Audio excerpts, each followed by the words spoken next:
স্বাধীনতার পরেই প্রথম আমাদের রাজ্যের ইতিহাসে একটি নতুন অধ্যায়ের সূচনা। তেলেঙ্গানার রাজ্যপাল হিসেবে নিযুক্ত হলেন আমাদের রাজ্যের প্রাক্তন উপমুখ্যমন্ত্রী জিষ্ণু দেববর্মন। তেলেঙ্গানার রাজ্যপাল ঘোষিত হওয়ার পর প্রাক্তন উপমুখ্যমন্ত্রী জিষ্ণু দেববর্মন সংবাদ মাধ্যমের মুখোমুখি হয়ে দেশের রাষ্ট্রপতি, প্রধানমন্ত্রী এবং গৃহমন্ত্রীকে ধন্যবাদ জানান। তিনি বললেন, তেলেঙ্গানার রাজ্যপাল হিসেবে তেলেঙ্গানার উন্নতিমূলক বিভিন্ন কাজ তিনি করবেন এবং যেহেতু তিনি জন্মসূত্রে আমাদের রাজ্যের সন্তান, তাই আমাদের রাজ্যের উন্নতির জন্য বিভিন্ন কাজকর্ম তিনি সবসময় করে যাবেন। সংবাদ মাধ্যমের মুখোমুখি জিষ্ণু দেববর্মন কি জানালেন আমরা দেখব বিস্তারিত। আরো গুরুত্বপূর্ণ খবর দেখার জন্য চোখ রাখবেন জনবার্তা নিউজের পর্দায়।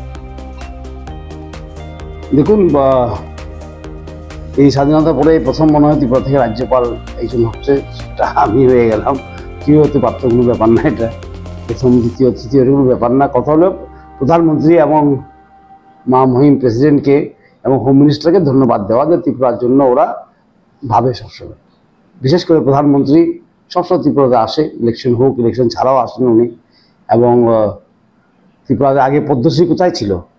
একটা দুটো একজন ছিল বা দুজন ছিল, আছে কয়টা পদ্মশ্রী হয়ে গেছে, ঠিক না? এবং ত্রিপুরা থেকে আজকে রাজ্যপালও হচ্ছে। তো ত্রিপুরার একটা বিশেষ স্থান আছে ওনার মনে, তার জন্য আমরা ত্রিপুরাবাসী ওনাকে ধন্যবাদ জানানো উচিত এবং ওনার সঙ্গে সহযোগিতা করা দরকার। ত্রিপুরাকে সুন্দর একটা রাজ্য বানাতে হলে প্রধানমন্ত্রীর সাহায্য লাগে, উনি সবসময় সাহায্য করে গেছেন। আমি যখন উপমুখ্যমন্ত্রী ছিলাম, আমার দপ্তর ছিল ফাইন্যান্স, আমি ছিলাম কি বলে আরডি দেখতাম, পঞ্চায়েত দেখতাম, সেখানে উনি অনেক সাহায্য করেছেন।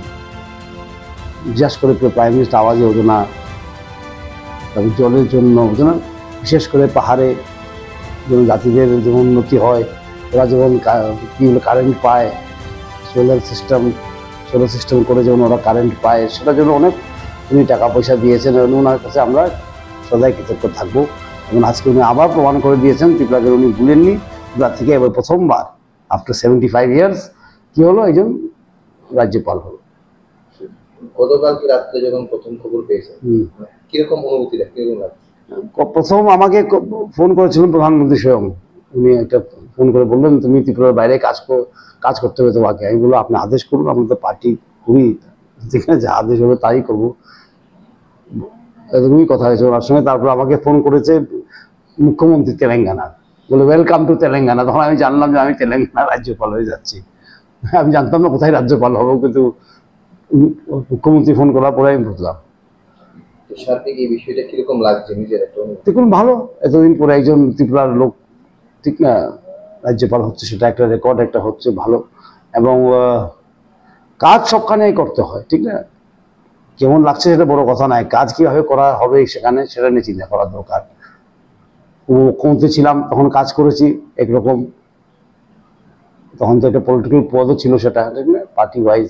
এখন তো রাজ্যপাল যখন, সেটা কি সাংবিধানিক পোস্ট, ঠিক না, সেটা অন্যরকম কাজ। ওখানে মুখ্যমন্ত্রীর সঙ্গে মিলে কাজ করতে হবে, সংবিধানকে রক্ষা পায়, সংবিধান যেমন ঠিক মতো চলে, সেটা রাজ্যপালের দেখা। এবং সাংবিধানিক পদ এবং মন্ত্রী পদে অনেক বেশ কম। যাই হোক, আমার মন্ত্রী পদের অভিজ্ঞতা আছে 5 বছর, কিন্তু সাংবিধানিক পদের অভিজ্ঞতা আমার নাই, গিয়ে বুঝে নেব। কিন্তু এতটুকু জানি যে না, কাজ করতে হবে, সব সঙ্গে মিলিয়ে কাজ করতে হবে। আর আমাকে একজন সাংবাদিক বলেছে, আপনার ত্রিপুরা ত্যাগ করে। আমি ত্যাগ শব্দটাই বাজে, ত্রিপুরা কোনোদিন ত্যাগ করা যায় না, কারণ আমার মাতৃভূমি, আমার এখানে জন্ম হয়েছে, ঠিক না? এখানে রাজনীতি শুরু, আমার বিজেপি করা শুরু ত্রিপুরাতেই। সুতরাং ত্রিপুরার জন্য যদি কিছু পারা যায় আমি নিশ্চয় করবো। If there is 1% chance, I will do it. আমার দায়িত্ব ত্রিপুরার কাছে চিরকাল থাকবে।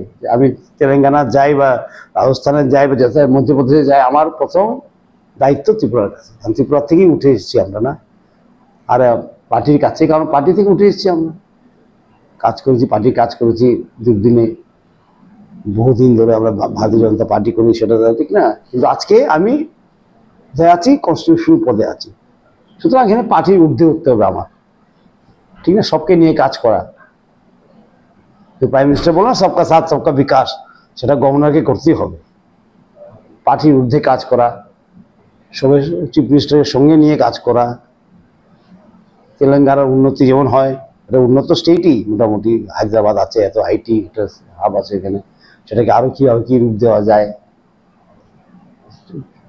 চিফমিনিস্টারের সঙ্গে আইডিয়া শেয়ার করা, আর ওখানে আইডিয়া শেয়ার করলে ত্রিপুরার সঙ্গে শেয়ার করা যাবে, কারণ idea is the main thing. আমি যে মন্ত্রী ছিলাম, আইডিয়াটা মেইন থিং। আমার একটা আইডিয়া ছিল বায়োভিলেজ 2, সেটা আজকে বেস্ট প্র্যাকটিস নীতি আয়োগ মেনে নিয়েছে সেটাকে। আইডিয়াটাই আসল। আমার মনে হয় অনেক কিছু আইডিয়া পাওয়া যাবে তেলেঙ্গানা থেকে, যে ত্রিপুরাতে আমরা লাগু করতে পারবো, ঠিক না? সেটাও আমি ত্রিপুরার মুখ্যমন্ত্রীর সঙ্গে কথা বলবো এসে। আমি তো আসবো, সে ত্রিপুরা মুখ্যমন্ত্রীর সঙ্গে আমি নতুন আইডিয়া কিছু নিয়ে আসবো তেলেঙ্গানা থেকে। Sharing of idea, sharing of concept, সেটা দিয়ে উন্নতি হয়। সেটাকে ঠিকমতো ইমপ্লিমেন্ট করলে না, সেটা দিয়ে উন্নতি হয়। এখান থেকে আরেকখান থেকেই নেওয়া হয়, জিনিস তো আর সরকার থেকে আসে না, মানুষের ব্রেন থেকেই তৈরি হয়, ঠিক না? আর্টিফিশিয়াল ইন্টেলিজেন্সকেও মানুষই তৈরি করেছে। সুতরাং আমরা যখন অন্য রাজ্যে যখন দেখি কোনো একটা বিশেষ একটা প্রোগ্রাম চলছে, সেটা খুব ভালো, সেটা আমাদের ত্রিপুরা রাজ্য চলা উচিত। সেটাকে হয়তো ফাইন টিউনিং করতে হবে, চলবে না এমন কথা না। সুতরাং sharing of ideas, sharing of views, sharing of experience, এটা খুব দরকার ত্রিপুরার জন্য। আর আমি প্রধানমন্ত্রীকে এবং এগুলা প্রেসিডেন্টকে, মহামহিম প্রেসিডেন্টকে আমি ধন্যবাদ জানাই, আর হোম মিনিস্টারকে ধন্যবাদ জানাই যে আমাদেরকে এই চান্স দিয়েছেন, আমাদের রাজ্য থেকেও একজনকে নিয়ে রাজ্যপাল করেছেন, এবং ভালো একটা বড় স্টেটে করেছেন, তেলেঙ্গানার মতন একটা উন্নত স্টেটে করেছেন, সেটা আমি ধন্যবাদ জানাই। 31 তারিখ যাবো। হ্যাঁ, 31 তারিখ যাবো। 31 তারিখে আমার সোয়ারিং ইন হবে।